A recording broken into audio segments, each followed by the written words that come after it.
سەبارەت بە پێکەنانی حکوومەتی داهاتی عێراق و پرۆسی سیاسیشەوە هاوپەیمانی فتح سێ کاندید بۆ پۆستی سەرۆکوەزیران لەلایەن چوارچێوەی هەماهەنگیەوە ئاشکرا دەکات.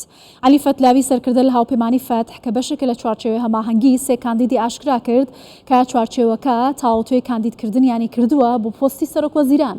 فتلاوی گوتی کە ئەو سێ کاندیدە پێکهاتوون لە شیاع سوودانی و نووری مالکی و قاسم عەرەجی. باگوتی فتلاوی شیاع سوودانی چانسی زیاترە چونکە دۆسی گەندەڵی لەسەر نییە و بۆ ناسراوە کە پەیوەندی تایبەتی و کاری سیاسی جیا کردوتەوە. هەروەها زۆرێک لە لایەنەکان پشتیوانی دەکەن.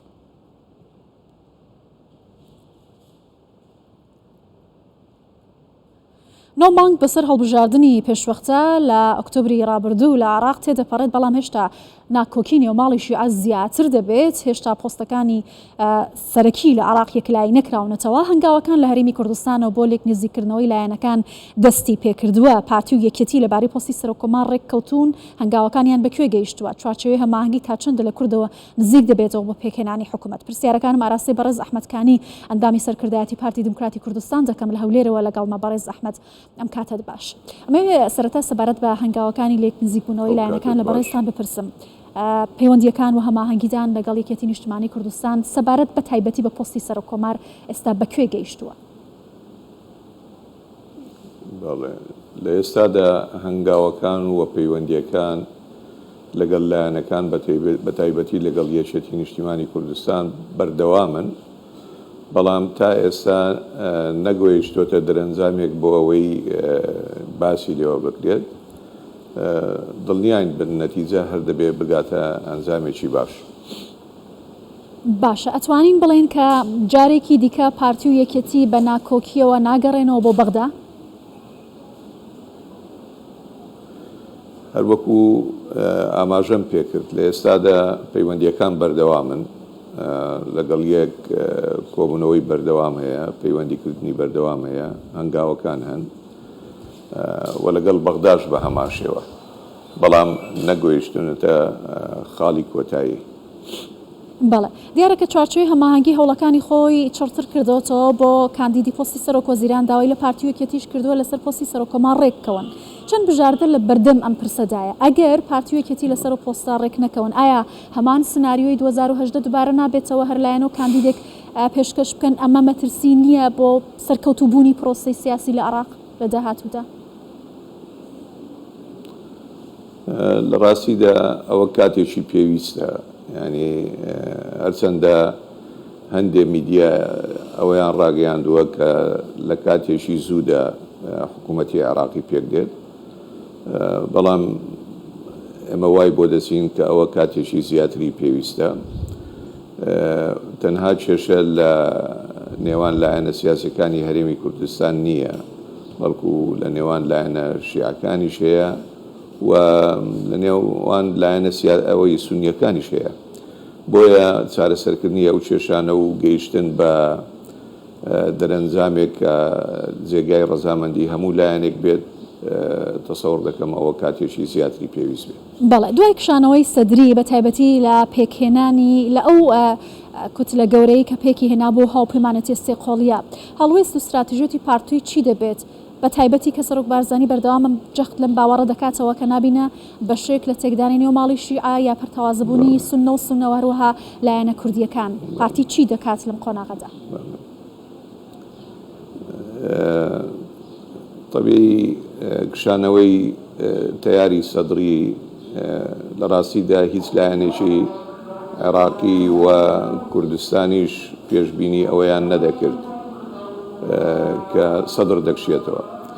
لای پارتی هەندێ مەسائل هەیە نەگۆڕە، ینی پارتی کە دەچێتە ناوتی وێژ لەگە هەر لایەنێک یا هەوپەیمانی دەبەستێت بۆ ئەوەیە کە مافەڕەواکانی گەلی کوردستان و ئەو بڕگە دەستوریانەی کە هەن ئەوانە جێبەجێ بکرێت. جا هەر لایەنێک ئەوە جێبەجێ بکات بە تاکید ئەوە دەبێتە جێگای ڕەزامەندی بەرنامەکانی پارتی بۆ پێکهاتن. جا مادەی 140 بێت، یاسای نەوت و گاز بێت، مەسەلەی پێشمەرگە بێت، مەسەلەی چەسپاندنی مافەڕەواکانی گەلی کوردستان بێت، ئەوە لای پارتی گرنگە. ئەوەش لە هەموو دانیشتنەکان و پەیوەندیە دووقۆڵی و سێقۆڵی و چەند لایەنیەکان کە لەگەڵ پارتیدا ئەنجام دەدرێت ئەوە بەرنامەی پارتی دیموکراتی کوردستان، ئەوە استراتیژەتی پارتی دیموکراتی کوردستانە. باشە بە پێم بنەمایانەی کە ئێستا بەڕێزت ئاماژەت پێکرد مەرجەکانی پارتی بۆ بەشداریکردن لە حکوومەتی داهاتووی عێراق چی دەبێت؟ لەگەڵ کام لایەن زیاتر لێک تێگەیشتن و هەماهەنگیتان هەیە بە لایەنە شیعەکان و سوننەکانیشەوە؟ طبعی هەمووتان دەزانن ئێمە هاوپەیمانیەکمان هەبوو لەگە لایەنی سونی و لایەنی شیعی کە خۆی لە تەیاری سەدڕیدا دەدیتەوە.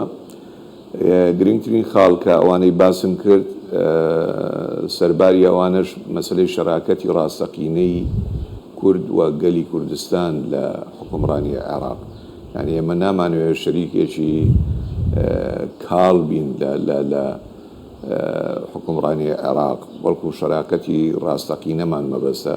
شەراکەتی ڕاستەقینەشەوەیە کە سیاسەتی ناو و دەرەوەی عێراق لە داڕشتنیدا ئێمە وەکو کورد وەکو گەلی کوردستان تیایدا سەرپشک بین و لایەنی سەرەکی بین. ئەوە زۆر گرنگە، نەک تەنها ئیکتیفا بەوە بکەین چەند پۆستێکی جاسیادی بێ یا میهەنی بێ بۆ بەڕێوەبردننی عێراق. بەڕاستی لای پارتی دیموکراتی کوردستان و مەرجی سەرەکی ئەوەیە کە دەبێت کورد لە حکومڕانیدا شەریکی ڕاستەقینە بێت، هاوبەشی ڕاستەقینە بێت لەگەڵ جێبەجێکردنی مادە دەستوریەکان ئەوەی کە باسمان کرد. بەڵێ سەبارەت بە پەیوەندیەکانی نێوان پارتی و یەکێتی بە تایبەتی و کۆبوونەوەی کە لە سەرۆکایەتی هەرێم دەکرێت پێتان وایە کە دەتوانن بگەینە خاڵێکی هاوبەش بۆی کە بە بەرنمەیەکی گشتگیر و یەکگرتووە و بچنەوە بۆ بەغدا، و دووەم ئەوەی کە ئایا هیچ بەرنمێکی دیکە بۆ کۆبوونەوە دانوستانی بەردەوامی نێوان پارتی و یەکێتی هەیە لە داهاتوودا؟ لەو ماوەی دواییەدا دوای ئەو کۆبوونەوانەی کە ئەنجام دران پەیوەندی پارتی و یەکێتی و لایەنە سیاسیەکانیش بۆ لێک تێگەیشتن باشترە لە جاران و ئەو کۆبوونەوانەش بەردەوام دەبن.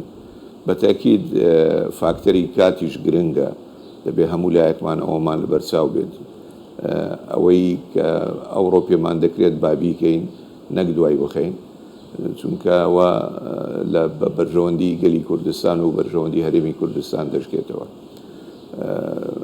هەر وەکو لە سەرەتاش ئاماژەم پێکرد هەنگاوەکان بەردەوامن، پەیوەندیەکان بەردەوامن.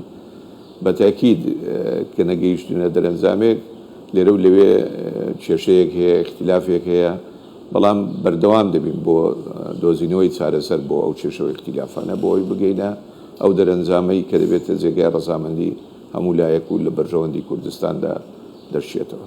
بەڵێ بەڕێز ئەحمەد کانی ئەندامی سەرکردایەتی پارتی دیموکراتی کوردستان، سپاس لە هەولێرەوە لەگەڵمان بووی.